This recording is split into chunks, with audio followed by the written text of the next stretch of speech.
আসসালামু আলাইকুম। কতদিন পর যে সুইডেনে একটু রোদ উঠলো বলে বোঝানো যাবে না। এই শীতের মধ্যে যে রোদ উঠছে এটাই অনেক। তো বের হয়ে গেলাম আজকে একটু শপিং করার জন্য। তো একটা শপিং মলে ঢুকেই আমার এই ব্যাগগুলোর দিকে চোখ গেল, যে ব্যাগগুলো খুবই সুন্দর লাগতেছে। তারপর নিচে দেখলাম যে এটার অন্য একটা কালার আছে। তো এই কালারটা আমার সবচেয়ে বেশি ভালো লাগছে। তারপর আমি এই একটা ব্যাগ কিনলাম যেটা ছিল 120 ক্রোনা। তারপর অন্য একটা দোকানে আসলাম, নিউ ইয়র্কে। এখানে এই দোকানটার নাম হচ্ছে। তারপর এখানে জ্যাকেট দেখতেছিলাম যে শীতের আসবে, তো শীতের জন্য কিছু জ্যাকেট দরকার ছিল আমাদের, যেহেতু যখন স্নো পড়ে তখন অনেক ঠান্ডা লাগে। তো এখানে জ্যাকেট দেখতেছিলাম আর এই সুন্দর জ্যাকেটটা আমার পছন্দ হয়েছে, কিন্তু আমি সাদাটা নিইনি, আমি ওইটার কালো ভার্সনটা নিছি। তারপর একটু ঘোরাঘুরি করতেছি আর দেখলাম যে বিভিন্ন দোকানের আশেপাশে যখন হ্যালোইন চলতেছিল তখন একটু ডেকোরেশন করে রাখছে। তো ওখানে একটু ঘোরাফেরা করে আমরা মার্কেটের একদম উপরের তলায় চলে গেছি।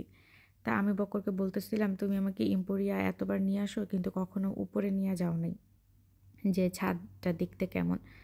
তারপর ওই উপরে উঠলাম, উপরে উঠে দেখি যে উপরে অনেক সুন্দর মার্কেটের, মানে মার্কেটের উপরে ওরা এত সুন্দর করে বসার জায়গা করে রাখছে, তারপরে গাছ টাছ দিয়ে মানে অনেক সুন্দর ডেকোরেশন করে রাখছে।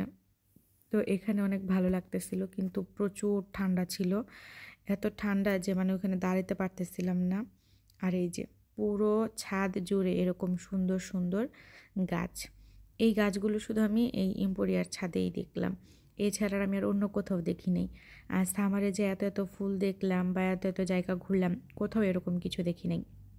একদম আপনার যত দূর চোখ যাবে শুধু লাল আর লাল। তারপর আমরা চলে গেলাম একটা চকলেটের দোকানে। ওইখানে আপনার বিভিন্ন ফ্লেভারের চকলেট ছিল, তিরামিসু, চিজ, কোকোনাট, মিল্ক, মানে এভরি ফ্লেভারের চকলেট পাবেন। তো আমার কাছে সবচেয়ে বেশি ভালো লাগছিল কফি, তিরামিসু, চিজ, এই তিনটা অনেক মজা ছিল।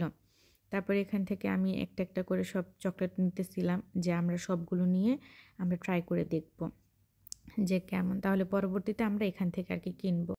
পরে চলে গেলাম আমরা আইফোনের শোরুমে গিয়ে আমার জামাই আইফোন 16 প্রো ম্যাক্সটা ধরে দেখতেছিল যে এটা কেমন দেখতে, কি আসে বিষয়। পরে একটু ঘোরাঘুরি করে দেখাদেখি করে চলে আসলাম। আর আমার কেন জানি এসব টাইফোনের প্রতি এত আগ্রহ নেই।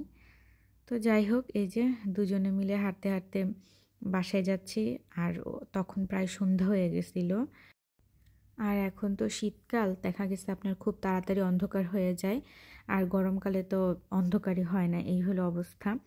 তারপর আমরা দুজনে মিলে হাঁটতে হাঁটতে গল্প করতে করতে বাসায় যাচ্ছি হেলে দুলে। আর আপনারা তো বরাবরই জানেন আমার বাসাটা পার্কের খুব কাছে, তো আমরা বাস থেকে নেমে পার্ক দিয়ে হাঁটতে হাঁটতে নিজেদের বাসায় চলে যাচ্ছি। তো এই ছিল আজকের ছোট্ট একটা মিনি ব্লগ।